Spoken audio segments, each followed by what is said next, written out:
Yeah, and it looks like they'd have Doom's control as well. I see the gauntlets in Cozy's hands there, quite literally, so we'll have to see whether they can maybe get into the vault or whether they take this fight first. And from that whiteout shot, I saw Bully in this, so that's a very scary team, Monster. We saw them going head-to-head against Has, Chaotic, and Paper at Steamy Stacks, and I think they won at least like 9 or 10 times out of 12, but no Icy falling here. So never mind, looks like maybe they found their match over here at Doom's Domain, and Cozy's team is just trying to really close in on this and use the numbers advantage. They are not scared at all. Big shot comes out the 180 onto Bully himself, and there it is, a bit of the disrespect, a bit of the dance, and we'll have to see whether Bully's team comes back, because this is a 12-game format, Monster. Oh no, we have another team already coming in. This fight has taken so long. This maybe could be our Stark team hitting the rifts, or maybe Craggy, Monster. Yeah, I mean, Skittles was actually on Chap and Coop's team as well, so really close to each other. I don't think there was a lot of love lost there. I think it was a very understanding, mutual decision, but it's crazy to see that these players have gone through multiple teams to the point where Ronaldo really had to step up and make a few teams to just kind of get where he wanted to be. As we see, here we go, another favorite of ours, Centered, Edgy, and Commandment, and oh my gosh, I think, was it Reese who picked these? Yeah, I think it was Reese or Shai. Whoever picked this team is now looking even better, because they're coming out of Stark, Monster. I did not know they were going to go Stark today. Which is interesting, because I was also going to mention the fact that Ronaldo has Misty Metals is because they moved out, because their drop spot is the Misty. So you can see how the chessboard has now evolved, right? The power positions already swapping. That tells us Commandment, Edgy, and Scented, they are playing for first place. They're not playing for anything else than that top 8, and they're trying to make it through in these next 2 days. I mean, everyone wants to do it, but the fact that they're playing for the best drop in the game is showing that even more so. Definitely here, Xset looking to find some shots. These are some pretty difficult angles. You're talking about fully based up teams off in the distance, so finding an opportunity is not one that's going to come very easy. 60 damage above the Storm Surge threshold. We're going back to the qualifying week, so we're pumping the story that Fortilla, tough drop spot for Xset to find tags. Ooh. This time around, they're going to get granted, though, with a nice knock from the distance, and honestly, I think he got the thirst as well. Yeah, that was about 320 above, so I think that was a headshot snipe and then a few body tags as well. So really, really good damage that they did need, because things are changing up. They didn't find their Holy Hedges fight like they usually do, but that also means now they're above Storm Surge. They're a bit safer. They didn't take that all-in fight, but you can definitely see where teams have their eyes on for this rotation right now, Monster. There is about 9 or 10 different teams just taking different areas of this kind of like mountain range hill area to get those high ground peaks, but Commandment, Scent, and Edgy looking pretty comfortable, and I'm seeing no eliminations coming out of Stark, but 430 above Storm Surge. So they have a game plan. They know how to get their damage, and this team was dropping Stark for a few days there. About a few weeks ago, they were contesting Booger's team. They eventually gave it up, but they have played Stark before.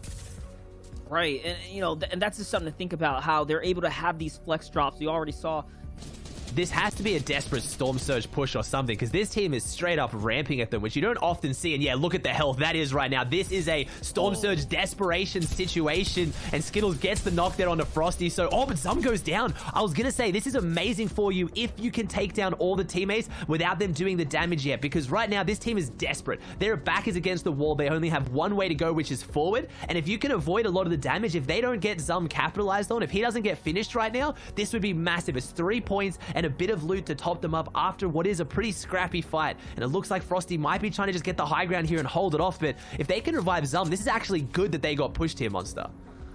And I was just gonna say that the big pile of players on the map in that bottom left section, that's where Scented, Edgy, that's where, you know, the rest of those big names are Ronaldo, Zum, everyone else is just piled up there, and they're gonna have to move on out. Zuni's gonna get dropped by Day here, and that's gonna be the end of Miro, Day, and Reverse 2K. Looks like they're all taken out there. Yes, Pose from Team Nobu was gonna be able to drop him as well. So all of a sudden now that low ground trio is out the game, as Triz joins them in the lobby here too. Just talk about a way to have things fall in your favor now. They can bounce back here.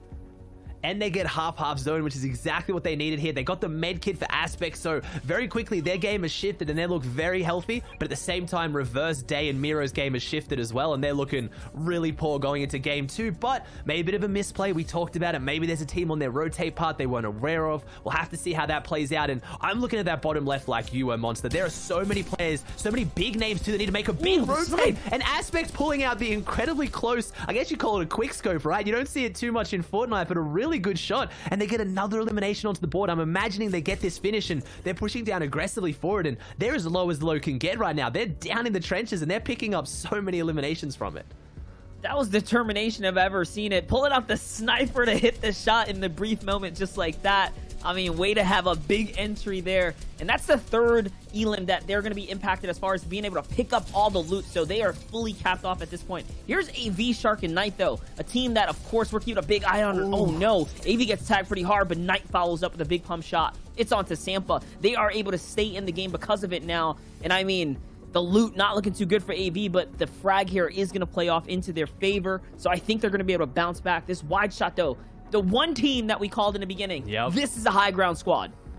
Yep, they're playing high ground now. They've changed up. They have the loot for it. They have those guaranteed or almost guaranteed shockwaves out of Starks, and you know they're going to play it. But I was going to say as well, what better fitting position for our kings of low ground to be than, of course, on low ground? They saw the other low ground teams. They're not scared. They're like, look, we play this better than anyone. All of you are copying our playstyle. We figured this out first, so looks like they're still going to go for it. But Centered, Edgy, and Commandment showing their versatility and adapting to that high ground, and they're already set up on it, and they get first rotating zone, which is going up a bit more of a mountain and a hill. So this is looking like a really good game to be on high ground, as Cozies with the really massive beat onto Savtona there, and they're only just a little bit above Storm Surge, so they needed that damage. Only just a bit above Storm Surge, but with 4 eliminations. So, you know, they are stealing away elims after elims, probably third-partying fights. This is a dope position to be in. Such a great one. They're right in the middle of everything. And Second Height is not giving them any focus here. So they're literally free to apply that extra pressure with the team on the ultimate height, which is Scented, Edgy, and of course, Commandment there. Another elim's finally, the one onto Savtona is going to conclude over. So now they get that full elim there concluded. That's a point. That's a big one, but 46 damage above Aussie. They're going to need to do more now. They're going to need to do more, and I'm seeing that shockwave. I'm seeing Second Height. I'm thinking maybe they're going to go for it. Could they upset Centered, Edgy, and Commandment and Knight, AV, and Shark beaming on the mid ground here? So they've gone off the low ground layer because they know with it coming back down this hill, it's going to funnel a lot of people into there, and they wanted to go up a layer and control it from here, and they're looking good. AV needs a little bit more shield, though. He doesn't have the best meds to his name. He's already leading the top, and now's when they might go for the low ground because he's pushing forward, and he's slowly dropping layers. This is it. This is how they set up for these low ground games. This is going down and across the hill. So if they go onto the low ground, they know that it doesn't go up any elevation. They're working their way down. Here it is. AV's looking for it. They love this low ground. They only use the mid ground to get to the front side of the zone, and then they instantly drop down. This team is just showing us why we talk about them so much for this playstyle. Exactly, for this playstyle, this is where they do best. Let's see if they can actually live up to all the hype here, because they have 5 elims already, and yes, they're holding players out. AV's actually going to fall in the exchange here, though. They're probably going to have to pick him up. I wonder if they're going to decide to leave him. Yes, Shark is actually going to leave him behind, so they were going for the points, but instead now they're a man down. This could easily backfire, but either way, Shark and Knight, a prolific duo with one another. They've been together for so long. If any duo can pull this off right now, it's definitely going to be them as they're pushing through, trying to get back to front side. But the big shots come out from behind right now. He's got the bandy cannon. They have 5 shockwaves, but they're not even going to be able to use them. They fall, Monster. They go down. Who Fishy? It was Who Fishy was on the other side. He's actually going to find them there. Another team that operates the same exact way. We knew that was going to be the story coming in. It's looking like just like that. High ground's getting a little bit of a fight, though, as Walkman's trying to do his best. Down in the low in the mid, so these guys are actually popping off. Take a look at Walkman. 4 eliminations, split apart from his team already, and they're all racking up. They're all racking up right now, but Centered, Edgy, and Commandment have such a good position on the high ground. They've got good materials. They've got great weapons, great firepower. We're seeing Skittles' team still down there as well, but I don't see Ronaldo. I don't see Zum, so he's having to pick up a big solo clutch, and a lot of the teams that we expected to be in this endgame aren't here, Monster. So a lot of new names showing up, and Walkman is one of them. He's showing up in a big way. Steps up with the big pump shot right now, and Skittles is just navigating this down on the left. You can see him there going for a med kit, trying to stay alive. And so we have Edgy dropping down right now. Sorry, Centered dropping down and getting big eliminations. He has that legendary pump in hand as Centered and Commandment to stay up on the top. They're going to have to work all their way back up, though, but he's just dropping down and so confident, Monster. And Walkman and crew down here at 15 eliminations already. That is a monstrous amount. Only a couple more players down on the low ground. It's just what's left of other teams. What's remaining of what the other squads have left. It's Veta. It's Magnolia. It's Rao. Actually, that's a team. They're actually trying to battle together here. It's a 3v3 in the low, but the healthier team is Walkman right now. He finds Magnolia, the strongest of the both there. That's going to be the 16th elim. Oh my gosh, these are the final moments. It's going down right now. I think Walkman's going to have to fall here. There's no way he can overcome this, and he does. He goes down, Centered, Edgy, and Commandment. Reese picked it. Zeke talks about it. His predictions are just too strong, and they pick up such a big first game 10 elimination win. this trio that, by the way, I'm not familiar with. Walkman, Cozies, and Minish. I don't know who you guys are, but what's up? Welcome to the FNCS. You're showing that you got to prove me wrong, that I need to be putting respect on it.